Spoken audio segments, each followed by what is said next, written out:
Hi, I'm Mrs. Mayfield. I'm a designer here at Sorrento, and I am so excited that you invited me in for a read aloud. Today, I decided to read with you a book called Last Stop on Market Street. So when I picked up this book, I noticed right away some things on the cover. A mom holding a little boy's hand. I noticed a city bus, and it extends all the way to the back, which is kind of cool. But what I really started to think about was, I wonder if this story is going to relate to my life or if it's going to be different. And so already I thought about how I get around my community. And in my community, I live in a subdivision and I have a car. And so I drive my car anywhere I want to go, to the store or to work. So that might be different than how this family gets around. So one thing I want to pay attention to in this story is how the life of her community is the same or different than the life of mine. And maybe you want to think about your community in your life and see how this story relates to you. So here we go. Last Stop on Market Street by Matt de la Pena. Pictures by Christian Robinson. CJ pushed through the church doors and skipped down the steps. The outside air smelled like freedom, but it also smelled like rain, which freckled CJ's shirt and dripped down his nose. Oh, CJ, I love learning about new characters. I'm going to pay really close attention to CJ in the next few pages. He ducked under his Nana's umbrella, saying, "How come we got to wait for the bus in all of this wet?" "Well, trees get thirsty too," his Nana told him. "Don't you see that big one drinking through a straw?" CJ looked for a long time, but never saw a straw. From the bus stop, he watched water pool on flower petals. He watched rain patter against the windshield of a nearby car. His friend Colby climbed in, gave CJ a wave, and drove off with his dad. "Nana, how come we don't get a car?" "Boy, what do we need a car for? We got a blue bus that breathes fire. And old Mr. Dennis who always has a trick for you." The bus creaked to a stop in front of them. It sighed and sagged and the doors swung open. "Well, what's that I see?" Mr. Dennis asked. He pulled a coin from behind CJ's ear and placed it in his palm. Nana laughed her deep laugh and pushed CJ along. They sat right up front. The man across the way was playing a guitar. An old woman with curlers had butterflies in a jar. Nana gave everyone a great big smile and a good afternoon. She made sure CJ did the same. The bus lurched forward and stopped, lurched forward and stopped. Nana hummed as she knit. "How come we always gotta go after church?" CJ said. "Mikkel and Colby, they never have to go nowhere."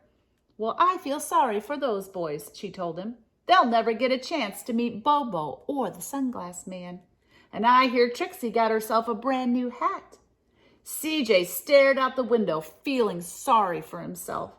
He watched cars zip by on either side and watched a group of boys hop curbs on bikes. I think CJ's acting a little cranky today, complaining about everything, the rain, the cars, and why he has to do this. But you know what I love? I love how Nana responds to him.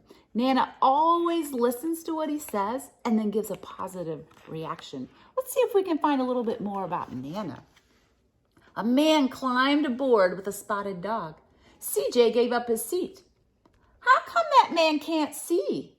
"Boy, what do you know about seeing?" Nana told him. "Some people watch the world with their ears." "Well, that's a fact. Their noses too," the man said, sniffing at the air. "That's a mighty fine perfume you're wearing today, ma'am." Nana squeezed the man's hand and laughed her deep laugh. "You know, I was noticing that on this bus, look at all the different kinds of people there are. There's like the blind man, then there's the lady who has the butterflies. Here's a guy who's got a cell phone. She gets to meet different people every single day. When I'm in my car, I'm just by myself. I wonder how many people you get to meet when you travel. Do you take a bus? Do you ride by yourself?" Two older boys got on next. CJ watched as they moved on by and stood in back. Sure wish I had one of those, he said.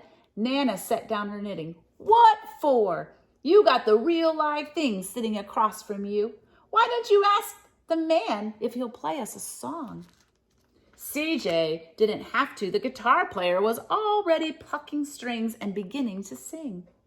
To feel the magic of music, the blind man whispered. I like to close my eyes. Nana closed her eyes too. So did CJ and the spoiled dog.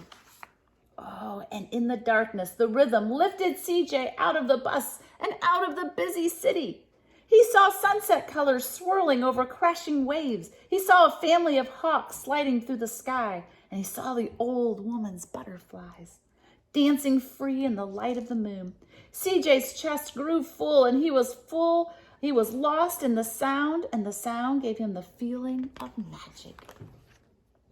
The song ended, and CJ opened his eyes. Everyone on the bus clapped, even the boys in back. Nana glanced at the coin in CJ's palm. CJ dropped it in the man's hat. Last stop on Market Street, Mr. Dennis called. CJ looked around as he stepped off the bus. Crumbling sidewalks and broken down doors, graffiti-tagged windows and boarded-up stores. He reached for his Nana's hand. How come it's always so dirty over here? She smiled, and she pointed to the sky. Sometimes when you're surrounded by dirt, CJ, you're a better witness for what's beautiful. I love how Nana finds beauty in everything she does. CJ saw the perfect rainbow arching over their soup kitchen. He wondered how his Nana always found beautiful wherever he never thought to look. He looked all around them again, at the bus rounding the corner out of sight, at the broken street lights, and the stray cat shadows moving across the wall. When he spotted their familiar faces in the window, he said, I'm glad we came. He thought his Nana might laugh her deep laugh, but she didn't. She patted him on the head and told him, Me too, CJ. Now come on. I love the story of Last Stop on Market Street. I love how CJ changes his mind throughout the story. When he started out so cranky and he didn't want to go and he didn't want to do it. But his Nana helped him see that people are so beautiful and helping people makes him happy.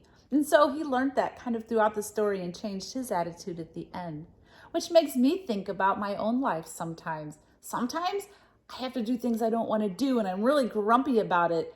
But when I stop to think and I reflect, I find out that there's probably something beautiful and something great that would happen. And it was probably my attitude that was in the way. I hope you enjoyed the story and I hope you have a great day.